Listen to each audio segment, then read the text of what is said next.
अगर शिव के मंदिर नहीं जा सकते तो अपने घर में जो शिवलिंग है उस पर जल चढ़ाओ।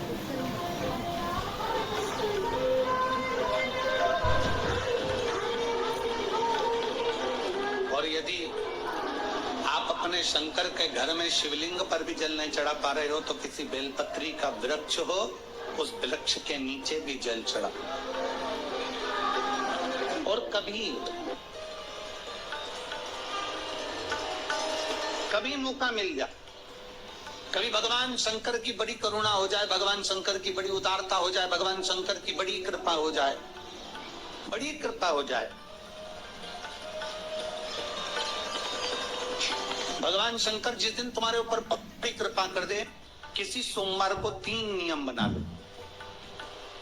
जिस दिन मेरा भोले बाबा तुम पर कृपा कर दे उस दिन सोमवार का एक नियम बना कि महीने का एक सोमवार मुझे ऐसा करना है, 3 नियम धारण करना है महीने के सोमवार को। पहला, सुबेरे जाकर शंकर भगवान को 1 लोटा जल चढ़ाना है। दूसरा, दोपहर के समय पर जाकर मुझे बेलपत्री के वृक्ष के नीचे एक चावल का दाना रखकर बेलपत्री की 7, 11, 21, 108, 51 जितनी परिक्रमा आप लगा सकते हो वो लगाना है। और तीसरा, बेलपत्री के वृक्ष के नीचे और शंकर के मंदिर के दरवाजे पर मुझे एक घी का दीपक लगाना है। बस ये 3 नियम जिसने महीने में एक बार ले लिया, समझ लो उसको पीछे हटने की जरूरत ही नहीं, वो आगे ही बढ़े। महीने के किसी एक सोमवार का ऐसा नियम बना लो कि मुझे 3 नियम धारण करना है। महीने के किसी भी एक सोमवार को हम ये नहीं कहेंगे कि तुम सोमवार 5 पढ़ रहे हैं तो 5 को करो, 4 पढ़ रहे हैं तो 4 को करो, 3 पढ़ रहे हैं तो 3 को करो।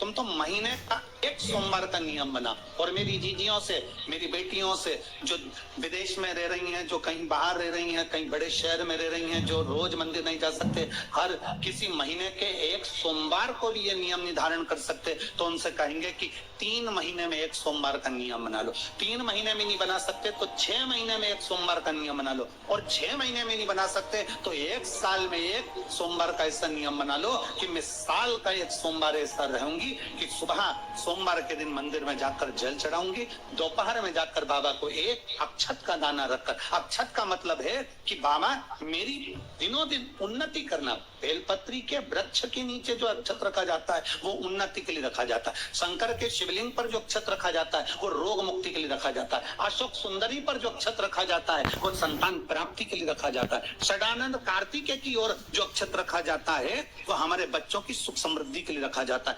विनायक की ओर, गणेश जी की ओर जो अक्षत रखा जाता है वो हमारे घर में कोई मंगल कार्य आ जाए उसके लिए रखा जाता है। और जो पीठिका होती है जिसपे शिवलिंग रखा होता है, पार्वती जी का हस्तकमल, उस पर अक्षत रखा जाता है तो नारी के अखंड सौभाग्य के लिए रखा जाता है। अक्षत रखने का भी तरीका है। एक चावल का दाना कहाँ रखा जाता है, क्यों रखा जाता है, कैसे रखा। अब कई लोग कहते हैं गुरुजी ये शिव महापुराण में आप ये नियम बताते हो। श्री शिवाय नमस्तुभ्यम। हर हर महादेव। पूज्य प्रदीप मिश्रा जी ने चावल के एक आखे दाने का अक्षत का जो उपाय बताया है वह बहुत ही अच्छा उपाय है। अगर आपको भी उपाय अच्छा लगा तो आप भी इसे कर सकते हैं। पूज्य प्रदीप मिश्रा जी ने बताया है कि अगर हम ज़्यादा नहीं कर सकते तो कम से कम महीने में या 3 महीने में या 6 महीने में एक बार भगवान शिव के मंदिर में जाकर हमें एक अक्षत का दाना समर्पित करना चाहिए। ऐसा करने से हमारे घर में सुख शांति और संपदा बढ़ेगी।